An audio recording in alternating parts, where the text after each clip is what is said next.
Joshua seemed upset.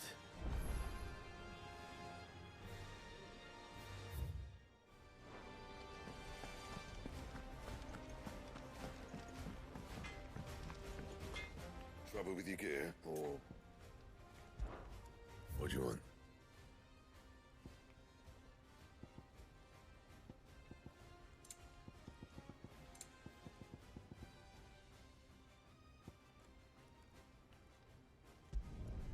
No scratches, all right?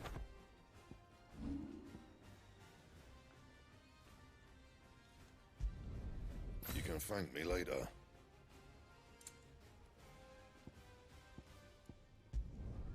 Yeah, that should do you. Not my best work, but it'll do.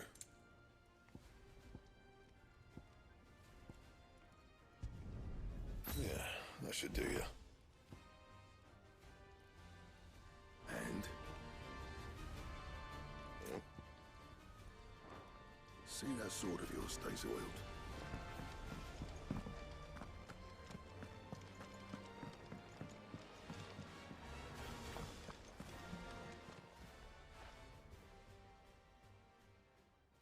Let me tell you a story, Clive. All right. Them rumours wet legs were spreading. Might be they weren't just tales plucked out of thin air. You see, there were a time when I weren't too particular about who I sold steel to, so long as they paid me the right price. Some women lust after blood, others after flesh, but me, I were always one for gold. And to satisfy that lust, I sold to opposing armies, stabbed my every client in the back, made myself the most hated woman in the twins. But then one day I met a man who made me a different kind of offer. Said he'd give me access to a realm-wide community of like-minded individuals in constant need of steel and sundries. On the condition I sold to him and his alone. Was that the first time you met Sid? Aye. And I fell right into his damn trap. He was true to his word, so I ended up being true to mine. And I soon started making the best profits I've seen since taking up the trade. And all without aiding or abetting any outlaws. Except Sid himself, that is. Told me about his plan to topple the mother crystals, you know. Said that with them gone, the realm would want for all manner of things. An opportunity for the likes of me to mint gil. Why, I reckon an enterprising individual could find herself the richest dam in the twins. And that's when he had me. I emptied my stores that day and moved into the hideaway proper. And the rest, as they say, is ancient bloody history.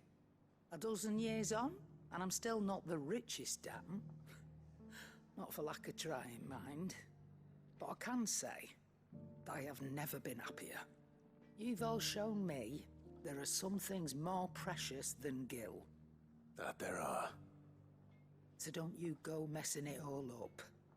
Or you'll have me to answer to.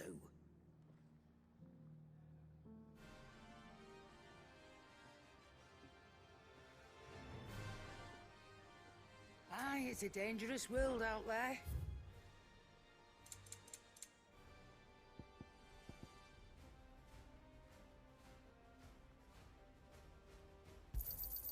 It'd better all be here.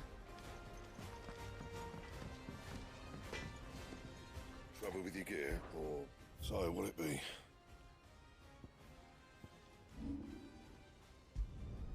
You can thank me later. And?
Ultima may have created us, but he doesn't make us who we are. Only we can do that. And if he would have us fight for our survival, so be it. It's what we've been doing all along. Much like Ultima himself, it would seem. His new world being naught but a means to survive. And so, we must contend to decide which of us shall inherit the land. Should Ultima prevail, it will mean death for us all. Of that, we can be certain. But even should he fail, what world awaits us? A withered, godless place, where our newfound freedom will most like prove a chain in itself. Well, that may be. But a chain can always be broken. As long as one has the will to break it. It won't be easy. It may take generations. Centuries of suffering. And that is, if everyone plays their part. But it will happen. And when it does, it will be on our terms. That is the world that awaits us. Indeed. And what better world could one wish for?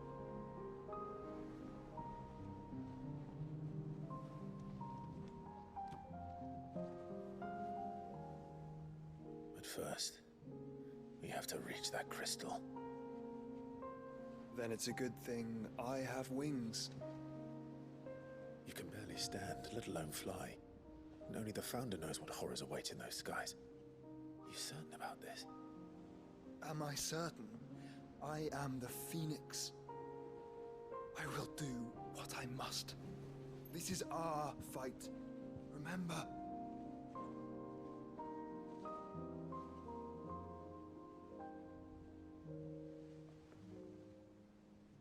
All right.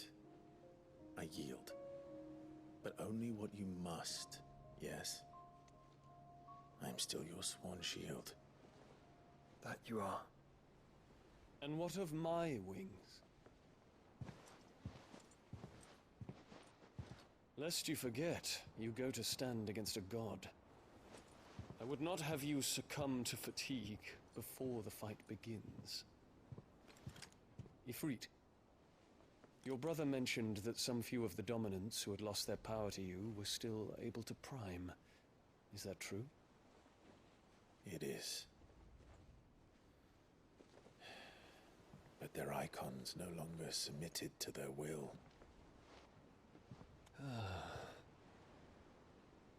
Then mine will have to be stronger. That you both might save your strength for the battle to come. You don't have to do this. If you do, there's a chance you might lose all you have left. And what have I but regret? My life ended in the Dominion. I fear death no more. Besides, I would have words with Ultima. He has much to answer for.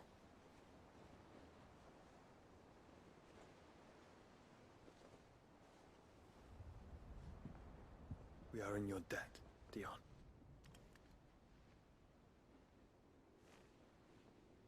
We can speak of debts when this is over.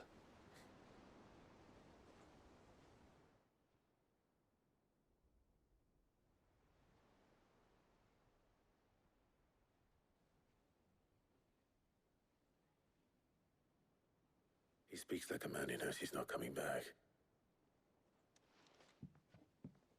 And has come to terms with that. That doesn't mean that we have to. Does it, Clive? Time to talk to Jill. I only hope she understands.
Come to wish on a star.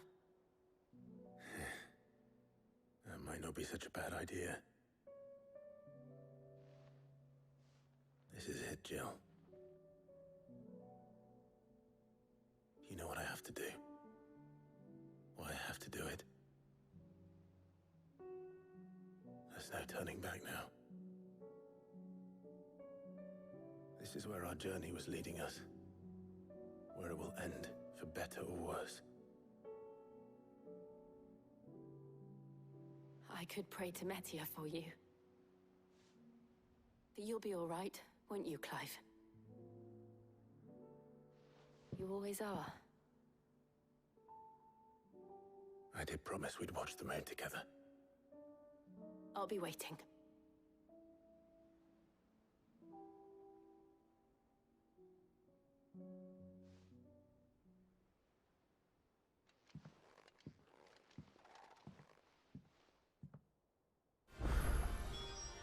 It's almost time.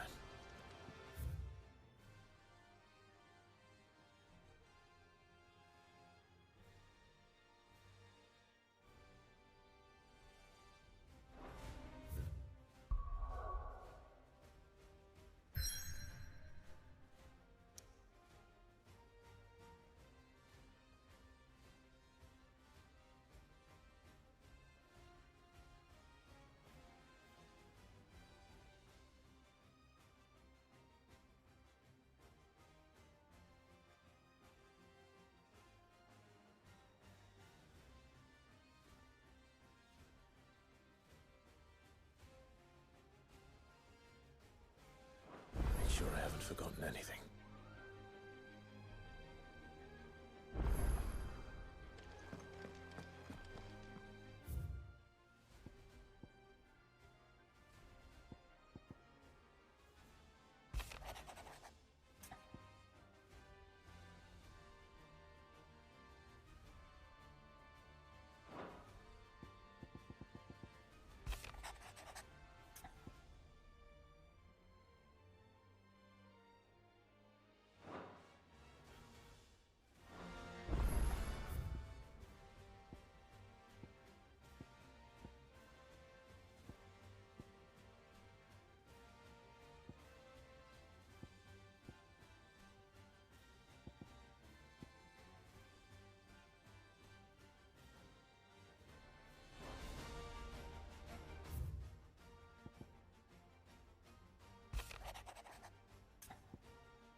What is it this time, Torgal?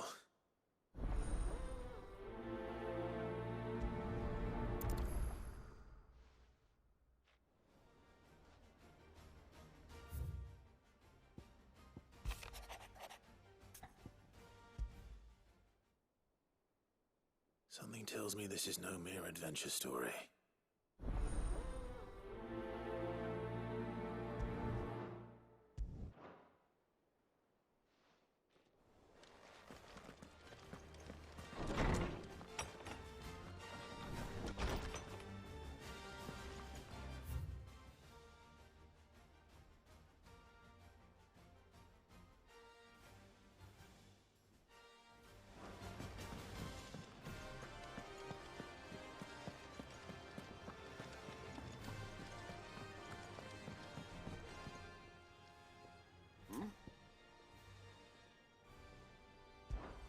Clive, my boy!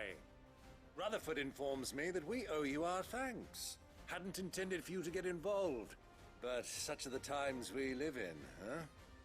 I would have done the same for anyone else. You're far too modest, Clive. You'd make a terrible nobleman. But tell me, is the realm truly in as dire a state as Rutherford suggests? From what little I saw, you were right to be worried. I suppose I should have expected the worst. But I was rather hoping the great and good of the realm might have things a little more under control. Alas, it seems that firm leadership is in short supply these days, and without it, the people are bound to lose their way. We must move quickly. But where do we start?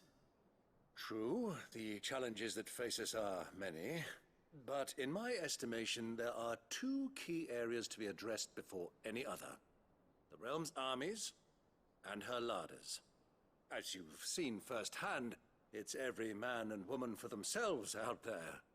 Certain cities have banded together to try and maintain some semblance of order, yes, but such cases are few and far between. And yet, the only remedy for the chaos that faces us is unity. A unity that transcends even the borders laid down by our ancestors. In short, if Storm does not stand together, she will fall apart. But how would one even begin to unite the realm? The armies, my boy. As I told you already, we begin by restoring order among the ranks of those sworn to maintain it. Sadly, I doubt I could convince even the lowliest gaggle of privates to dig a latrine together. But I do know someone the High Commanders have been known to listen to on occasion. Field Marshal Eugen Havel. I thought he was retired. He was, until an Akashic army tore through Randalar and killed most of the rank and file. There is no man alive more capable. Literally. And as luck would have it, I've already spoken with him on the matter. Of course you have. And he's agreed to help. On one condition. That he first speaks with you personally. Havel has always been a man of frustratingly rigid principle, and he has certain qualms about clasping arms with, well, with an outlaw. I extolled your many virtues as best I could, of course, but the old goat was adamant that he be allowed to appraise you in person. You don't mind, do you, my boy? Of course not. As long as chaos reigns, we will never build a better world. I'll do whatever it takes. And if the Field Marshal wishes to speak with me in person, then so be it. That's the spirit. I'll leave for Randalar at once. Would you send a Stolas? Of course. Rutherford is already in the Dalmekian capital. I'll have him tell Havel to expect you forthwith. Excellent. Thank you, Uncle. No, thank you, Clive.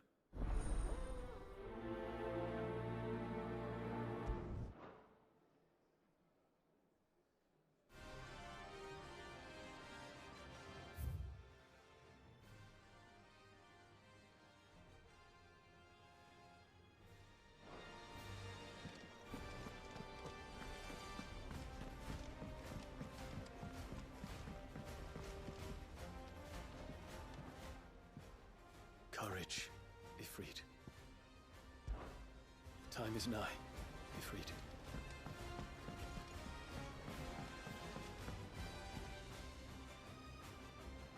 Sid, do you have a moment? By all means. It's my old master. Seems there's no escaping her. She found some way to send me a letter. And something else. Records from a Waluda prison. Seems they were keeping a lot of bearers there. How did she come by such a thing? Finding bearers always was her strong point. And it seems the cells of Balmung Dark are full of them. Foreign captives, the masterless. Bearers no one would miss. And even better for her, bearers with no one to look after them. When Ether started lapping at the walls, the jailers fled. Leaving the bearers to be liberated by whoever happened to come along next. Sid, I'd like to believe that I've earned your trust by now. And while I'm well aware that you've forbidden Cursebreakers from traveling to Waloed, I can't let those bearers die in their cells. I'd rather risk shipwreck on the Shadow Coast than leave them to starve. We'll be needing the Enterprise if we're going to navigate the Narrow. Does that mean... I'm making an exception, but we travel together. And we stay no longer than we have to. Ash is an inhospitable place at the best of times. We save as many as we can, and we leave. Thank you, Sid. There was a name in the prison register. A name from my past. Chadwick.